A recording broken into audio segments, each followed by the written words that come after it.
Physical and emotional trauma causes inflammation in the body. I know a lot of people aren't aware of that. They think of just physical trauma can do that, but actually, emotional trauma can create inflammation. And if you don't have support or do anything to learn how to cope with the trauma, it can manifest into panic, anxiety, being easily startled, or even post traumatic stress disorder. There was a study done on ACEs a while back. ACEs is known as Adverse Childhood Experiences, showing the impact of trauma on youth as they grow into adults. Some think only physical trauma can have lasting impacts, but emotional trauma can get stuck in the nervous system and manifest into chronic illness, either directly or indirectly. So, what can we do about this? There are many techniques, but one fun one is movement therapy, also known as dance therapy. And I have a special guest today, April Arlene Owens, who is a dance fitness instructor and a choreographer since 2011. She's taught thousands of dance fitness classes to women, impacting their lives in health and fitness. She's the creator of Dance to Self Rediscovery, a live 5-week cultural dance fitness therapy online course uniquely designed for women. So we're going to talk about the impact of dance and movement therapy and how it can actually help relieve trauma that may be showing up in our lives right now.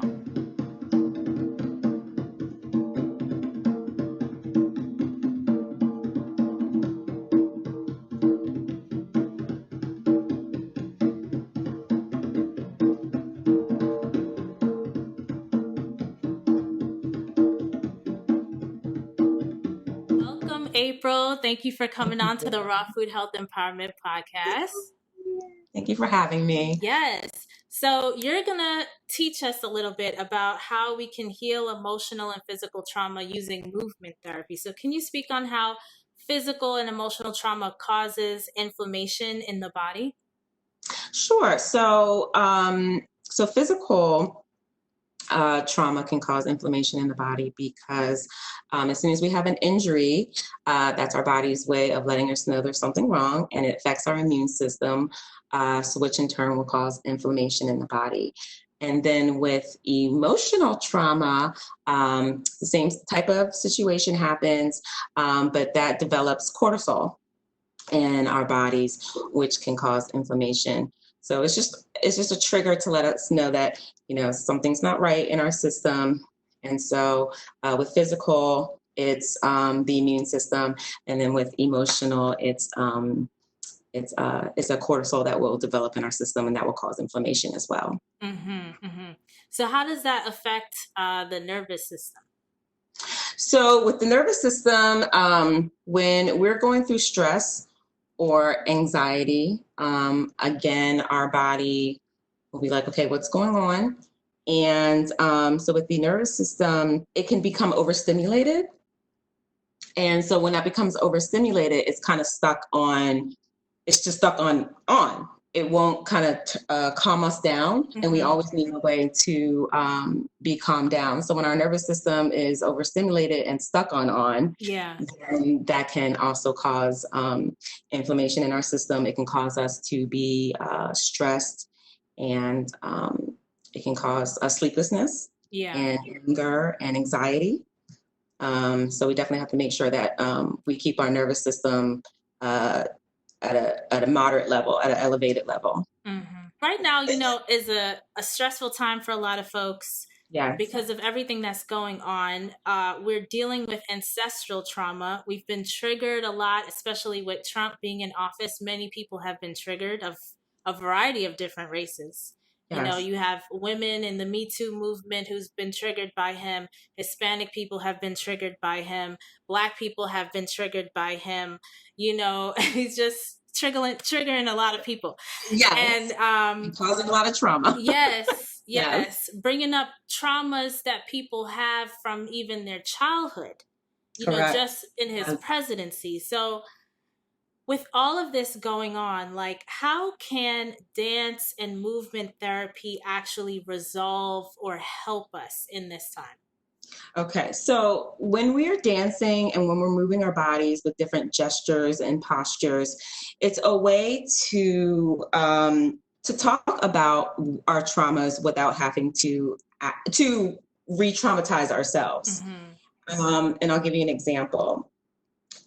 So in my course, I created a dance of African moves, and with these African moves, you're moving to the beat of drums, which can be very relaxing and it can relieve stress.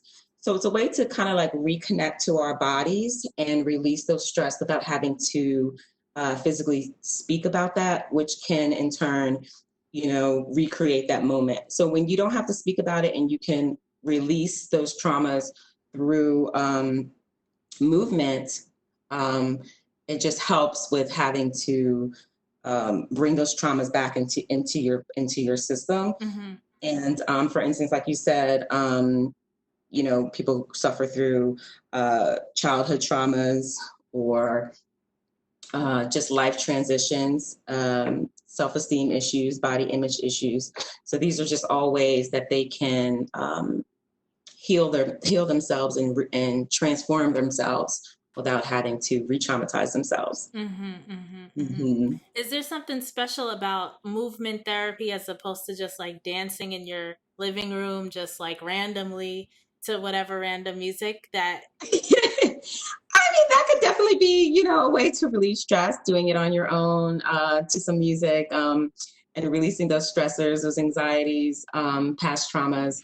But there's also a way to focus on certain postures, certain dance elements that just focuses on individually, but focus on what that person went through Mm-hmm. prior. So, I mean, yeah, I can say, sure, you can go ahead and do it that way, but it's also better to do an actual therapeutic dance movement so you can focus on exactly what has happened to you. Yeah, yeah. And like for your program and for people who are interested in dance therapy, do they need to have a dance background? Oh no, they do not know how to have to have a dance background. They don't need to know how to dance. And I get that question a lot. Do I have to know how to dance? Do I have to be a dancer? Absolutely not. All you need to just have a willingness Mm-hmm. to want to rediscover yourself and transform yourself and just relieve those stressors because it's really just about movement. And like I said, just different postures and gestures, but very simple dance movements, nothing crazy, nothing, no backflips or anything like that. I Yeah. promise you. Are there Yeah. steps you have to learn? Like how does it work and how often should people do it? Does it depend on the trauma they're trying to work through or Well, I would suggest at least once a week. My course is once a week, and the classes are about an hour and a half long, and it's half lecture and half dance. Hmm. The lecture is about 45 minutes, and then the dance will be another 45 minutes. Mm-hmm. What I do is I connect certain major milestones with a dance. So one day, in one class, we will talk about in our lecture, for instance, self-awareness, um, mindfulness, and then connect that, for instance, like I said before, with African. And these African moves, um, it's a harvesting dance, and it's a way to connect to the earth. So we bring those two together, stress reliever, mindfulness, self-awareness to this dance. And so, I would suggest, like I said, once a week. And my course, it lasts about 5.5 weeks Mm-hmm. total. And but I have a Facebook group that they can continue to get mentoring on for a lifetime. And I just want to build a community of people helping and encouraging one another. How did you get into this personally? So I personally suffered from childhood trauma Okay. and just suffered from low self-esteem and body image issues. And I would say teaching thousands of different dance fitness classes and helping other women in health and nutrition. And through teaching these classes, I was able to build up my self-confidence Mm-hmm. and become more self-aware of who I was and create a self-identity and actually find my purpose in life. And I just want to in turn help other women do the same thing. Mm. I was actually reflecting on this recently about dance, because I Mm-hmm. grew up, that was my thing as a child, Mm-hmm. dance school.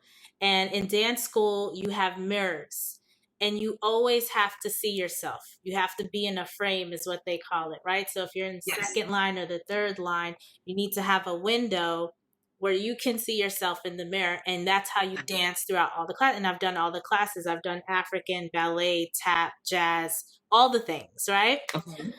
Even done Brazilian and all of that. So Yeah. um, I feel like in interacting with folks, when you talk about self-esteem and all that, I've always had a lot of confidence, and I feel like my mom was really crucial in that, and just like reinforcing, you're beautiful, you're da da da da da. Like, she said all the things, and she kept reinforcing all those things. But Mm-hmm. also in dance class on Saturdays, like, you know, when you're amongst your peers, it's different than when you're with your mom, right? Your peers Right. is really where the judgment comes. And Yeah. in the dance environment, the judgment can be really, really tough, right? And but in that training of many years of looking at myself and dancing and looking at myself, I feel like that has a huge impact on being okay with how I look. Because Yeah. even now with this, with the conversation around, natural hair and black, anti-blackness, and, people bleaching and all this kinds of stuff, like Mm-hmm. all of these, the messaging that black women get, dark skinned women get, on our beauty and our hair and all this stuff. um I haven't had as big of an issue as some folks, and I feel like that's because I continue to do these things. Even if I'm not in class, I look Mm-hmm. at myself, I say I'm beautiful, even if I don't necessarily feel that in that moment. Yeah. I may Right. think, my hair, man, your hair looks horrible, Yeah. you can't even handle this hair, like, what you doing? But I will still tell myself, Don't tell like, yourself that. I will look at myself until I believe it and I see it. I'll Yes. see something, either my eyes or my decollete, whatever it is that I appreciate. Sabotage. Yes. Yes.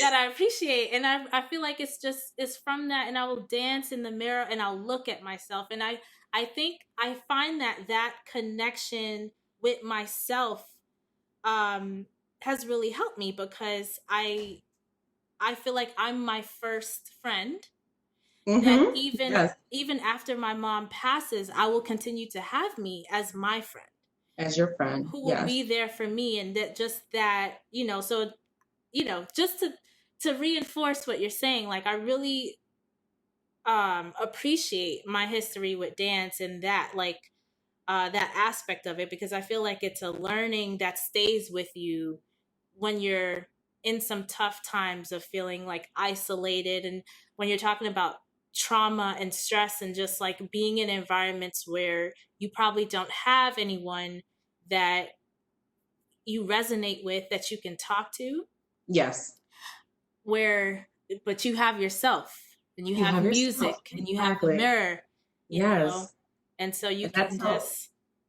yeah, and that's so great that you said that, Samantha, because you touched on actually one of the milestones that I go over in class is we talk about self-love and we talk about mirroring. And one of the exercises is look at yourself in the mirror. And because we're so conditioned to automatically go right to what we don't like about ourselves when we look in the mirror. And so the exercise is to change your mindset, change your perspective about yourself when you look in the mirror. Find something that you like about yourself. And if you can't find anything, those things that you don't like about yourself, you're going to change your mindset and you're going to change your perspective, that you do like those things about yourself and that you are beautiful and your flaws is what makes you beautiful. Mhm. So, what you said is just right on point. Yeah.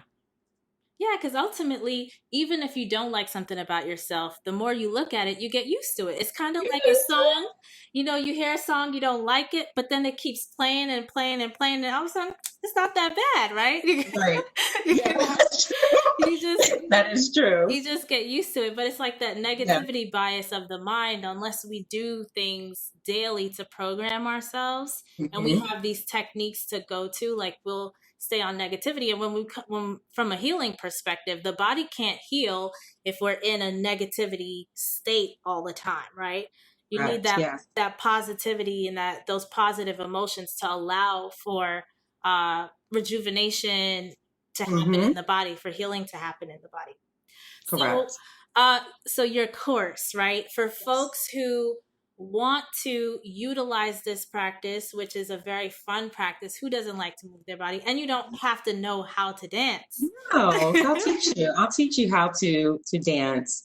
I'll teach you how to make it your own. hmm How can Hmm. folks find you online to learn more and to get signed up? So they can go to my Facebook page, which is April Arlene Owens. They can also go to my Instagram, which is the underscore April Arlene. They can also go to my YouTube page, which is AAO Fit TV. And they can find all the information on how to sign up for my free webinar. And I can give you all the information within that free webinar about the course, about the program. And you'll know, we'll go through the major milestones. We'll go through my personal method, what I came up with. It's called the TADA method. hmm And you hear about testimonials and everything. So it's a wonderful program, and it's for women. It's designed uniquely for women. Awesome. Well, thank Hmm. you so much, April. Thank you for having me.